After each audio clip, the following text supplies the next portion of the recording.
Il n'y a pas beaucoup de véhicules qui, comme ce Niro, sont disponibles en hybride simple, hybride rechargeable ou en 100% électrique. Ici, on essaye la version 100% électrique qui se reconnaît facilement de l'avant grâce à une calandre pleine et avec les feux diurnes à LED en forme de flèche.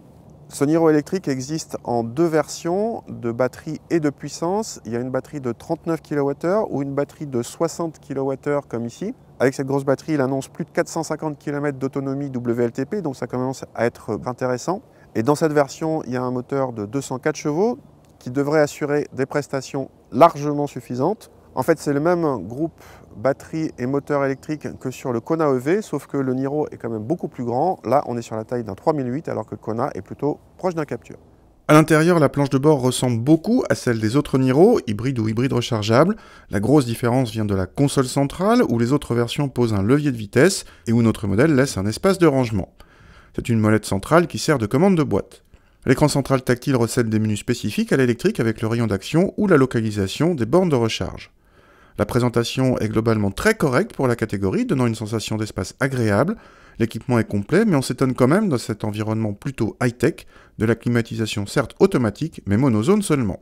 À l'arrière, l'habitabilité permet d'accueillir deux adultes même assez grands, sans problème, et on apprécie l'absence de tunnel central.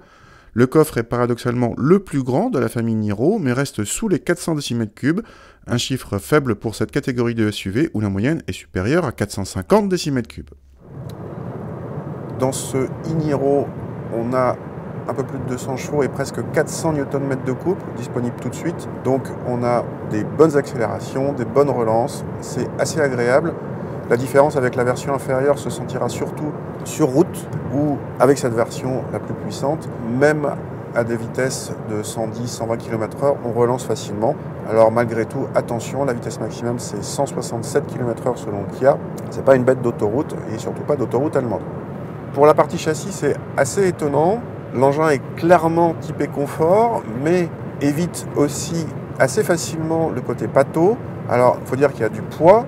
Malgré ce poids, il y a une certaine sensation d'agilité avec une direction qui devient assez directe à haute vitesse. Donc, il y a un compromis en sensation qui est assez agréable. Et c'est une bonne surprise. On n'en attendait pas autant de ce SUV électrique. Question cruciale chez les 100% électriques, l'autonomie. Annoncé à plus de 450 km, nous l'avons mesuré à 380 km en moyenne, soit l'un des meilleurs scores de notre base de mesure, et à peine moins que le Kona EV.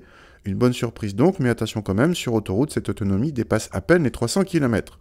Privilégiez la route. En tarif, le e-Niro commence à 38 000 € avec la petite batterie, auquel il faut enlever 6 000 € de bonus écologique. Avec la grosse batterie de 64 kWh, comptée à partir de 42 000 €, moins 6 000 € de bonus. Notre modèle haut de gamme monte quant à lui à 46 000, moins 6 000 €. Pas si cher pour un SUV de cette catégorie, un 3008 GT est même plus cher. A noter que le Kona EV coûte le même prix alors qu'il est beaucoup moins spacieux. Entre les deux, choisissez le Kia sans hésiter.